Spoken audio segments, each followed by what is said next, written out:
Buenas tardes. Vamos a hablar hoy en esta clase de la suspensión de la relación de trabajo.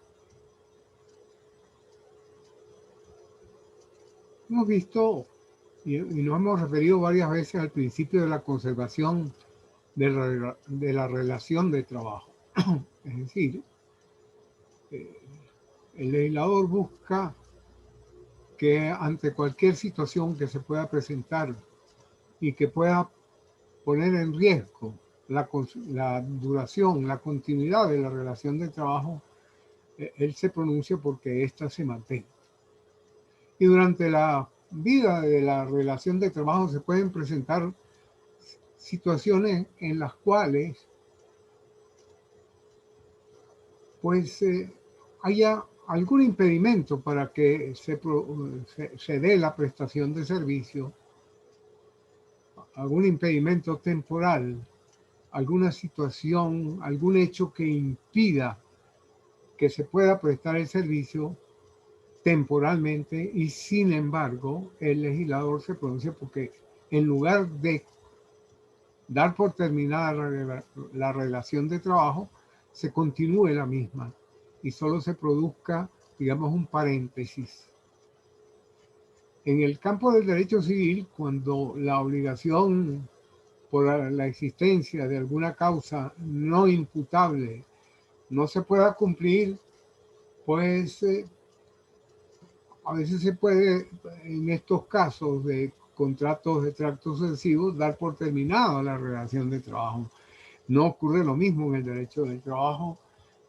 Se busca la manera como el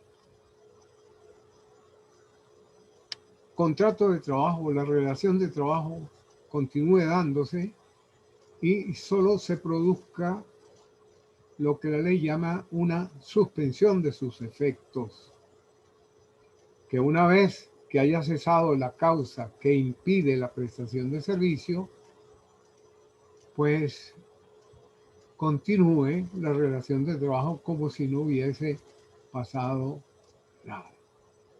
Así, el artículo 71 del decreto ley nos dice que la suspensión de la relación de trabajo no pone fin a la relación existente entre el patrono y el empleador. No hay una definición, digamos, en las leyes, ninguna ha dado una definición de lo que es una suspensión de la relación de trabajo, solamente se refiere a las causas que la producen y a los efectos. Y como efecto, el efecto fundamental es que la relación de trabajo no se extingue. ¿Cuáles son las causas, esos hechos a los cuales nos hemos referido, que pueden impedir temporalmente la prestación de un servicio? Las causas obedecen a distintos tipos de circunstancias, algunas de orden biológico, como por ejemplo las enfermedades o la maternidad, otras de tipo administrativo, como el servicio militar, otros puede ser el caso de una orden administrativa que impida temporalmente el trabajo, como lo que estamos viviendo actualmente con la pandemia, que en estos decretos de emergencia, pues hay algunas actividades que se ha ordenado suspender. Otros de tipo judicial, como por ejemplo una medida privativa de la libertad del trabajador. Otros de tipo social, como la huelga, o puede ser cualquier hecho que pueda ser calificado de fuerza mayor o de causa extraña no imputable, como un accidente, un incendio, una inundación, etc. También es posible suspender la relación de trabajo por acuerdo entre las partes. Las causas están claramente establecidas en el artículo 72 del decreto ley. En primer lugar, tenemos la enfermedad del trabajador. Los literales A y B de ese artículo se refieren tanto a la enfermedad ocupacional o el accidente de trabajo, literal A, como a la enfermedad no ocupacional o accidente común, literal B, cuando esas enfermedades incapaciten al trabajador para prestar servicios por un periodo que no exceda de 12 meses.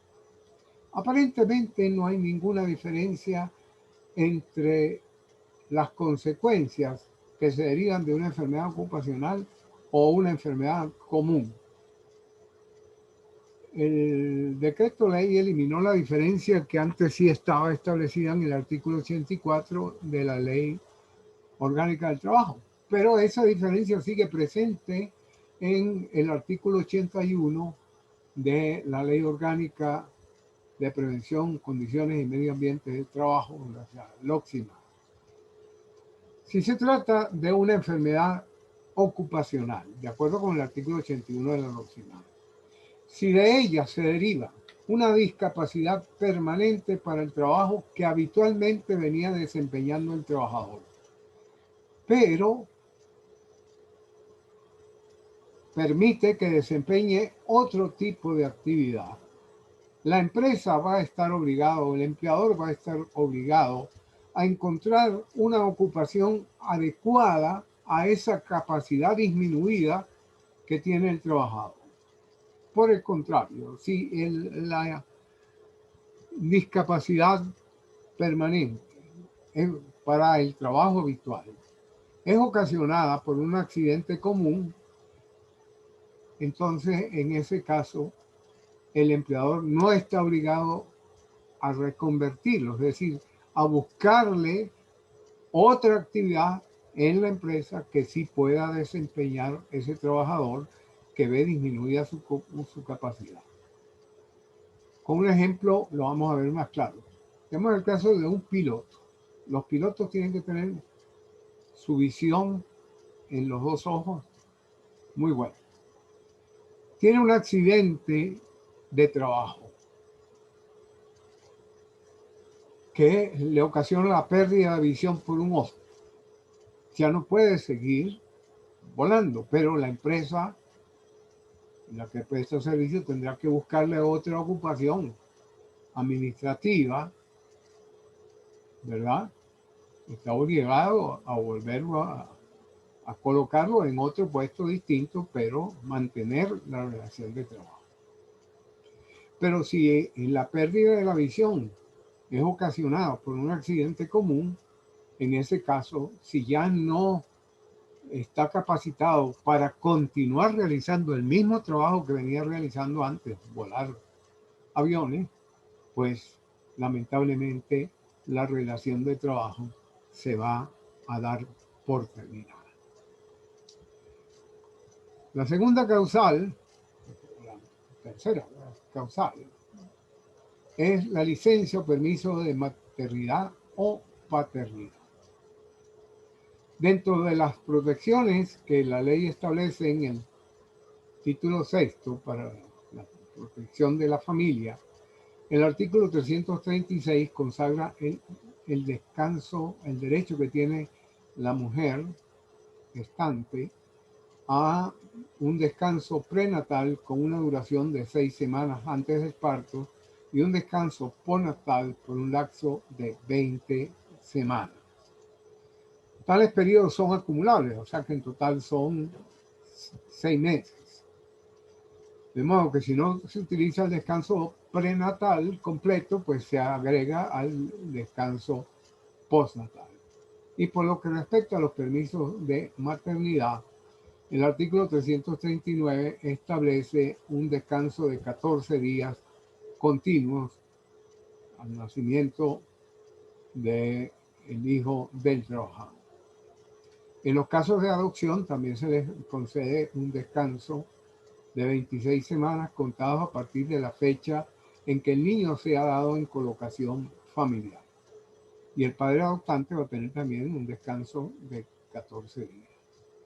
Durante ese tiempo se suspende la relación de trabajo, pero la relación de trabajo no se extingue. Otra causal es el cumplimiento del servicio militar o del servicio civil.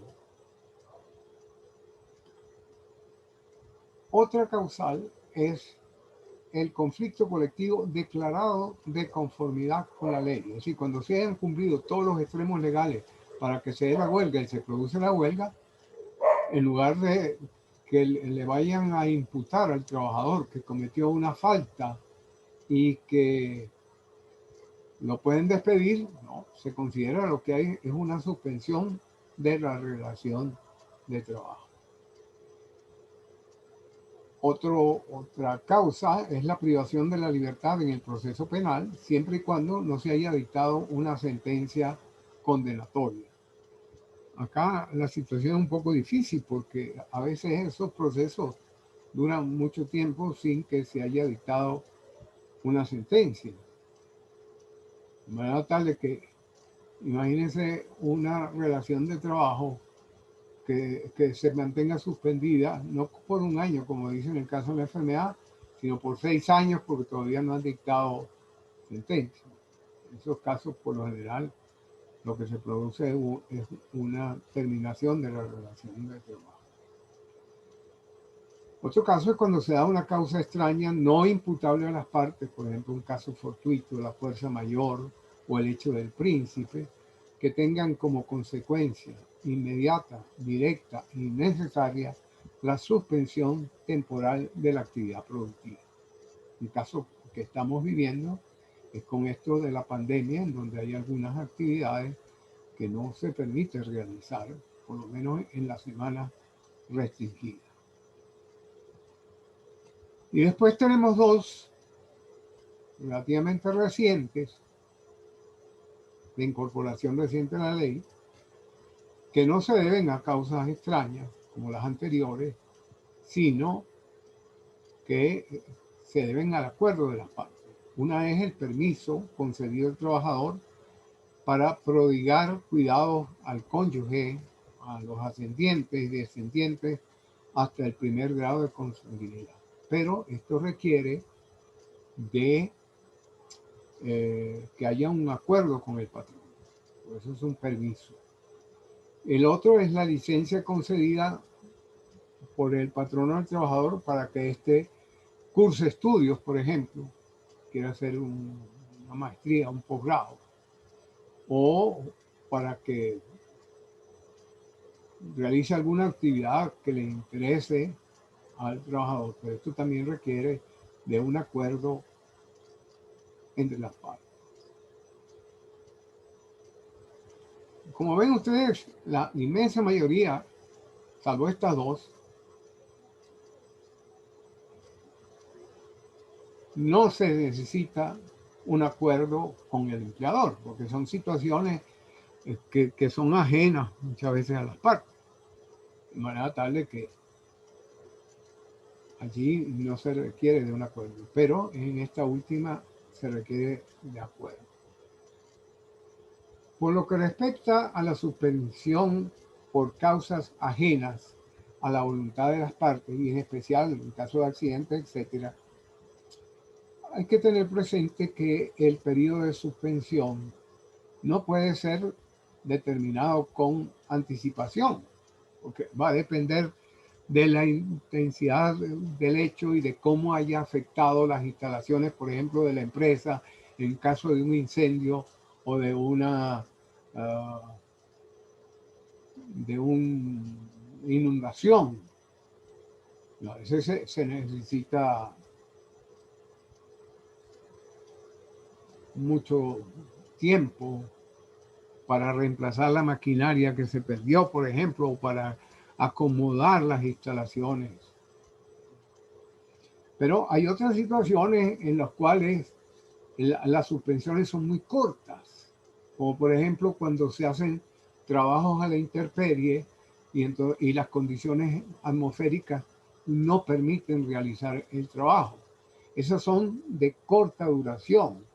Para esas situaciones de corta duración no se entiende como una suspensión, digamos, de este tipo, sino están contemplados en el artículo 181 del decreto ley como una suspensión de corta duración que lo que permite es una recuperación del tiempo perdido, como se verá más adelante.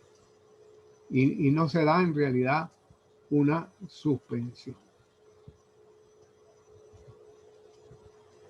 Pero en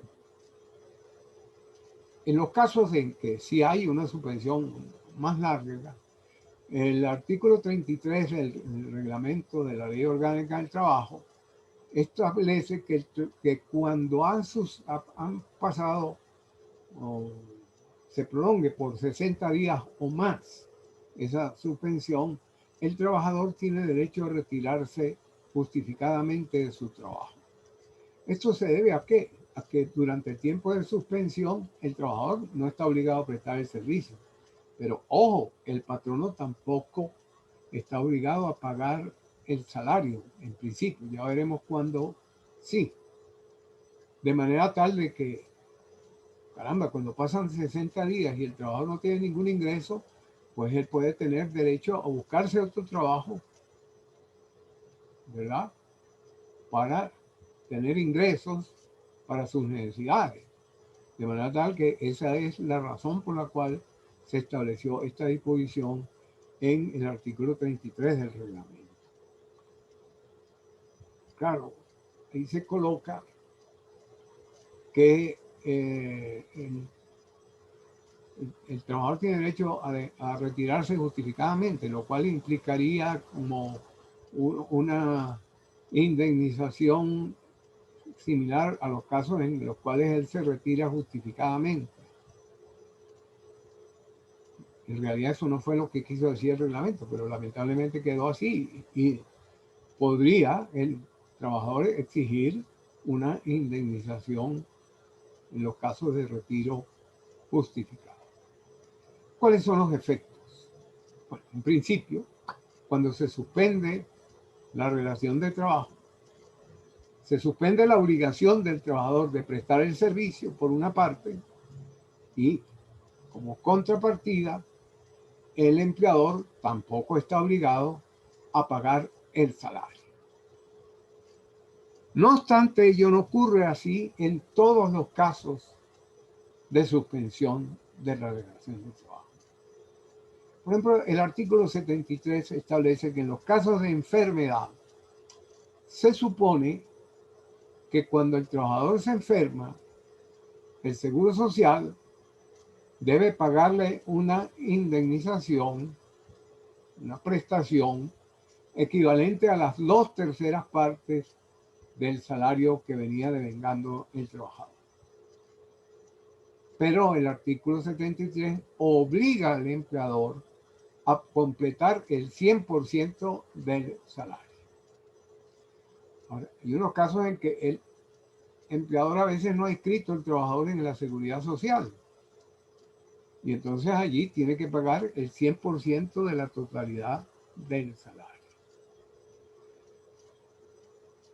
En los demás casos, sí no está obligado a pagar absolutamente nada el empleador. Pues sí lo debería hacer en el caso de los reposos por maternidad. Y sin embargo, la ley no obliga en esos casos.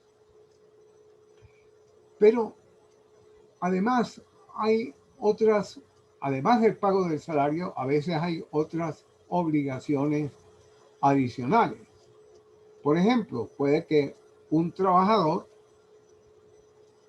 además de recibir un salario, tenga el derecho de que le den alojamiento y le den alimentación.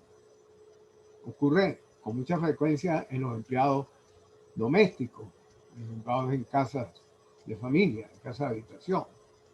Bueno, en esos casos el empleador tiene que continuar suministrando esa alimentación y ese alojamiento.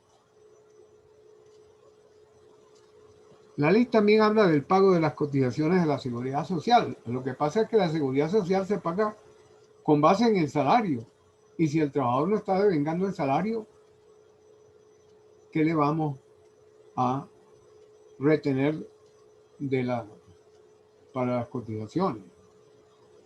Y otras obligaciones que se hayan convenido colectivamente. Por ejemplo, el pago de un bono especial o el pago de útiles escolares o el pago de un bono especial de alimentación, etcétera. Eso se tienen que continuar pagando. Otro efecto muy importante es la protección de inamovilidad. Todo trabajador cuyo contrato se encuentre suspendido por alguna de estas causas establecidas en el decreto ley, como hemos visto, no puede ser despedido mientras dura la suspensión, mientras está temporalmente separado de su trabajo. No puede ser despedido, no puede ser trasladado, no puede ser desmejorado. Y el despido no podría producirse sino mediante una autorización administrativa y luego de un proceso contencioso que se lleva en la Inspectoría del Trabajo, en el cual el empleador tiene que demostrar que el despido se produce por una falta que cometió el trabajador. Él la tiene que demostrar ante la Inspectoría del Trabajo y la Inspectoría del Trabajo tiene que autorizar. Igualmente, la ley contempla que la antigüedad del trabajador en la empresa no se verá afectada por la suspensión.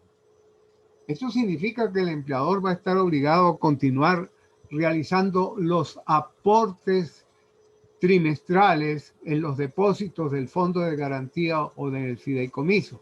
Eso lo veremos más adelante.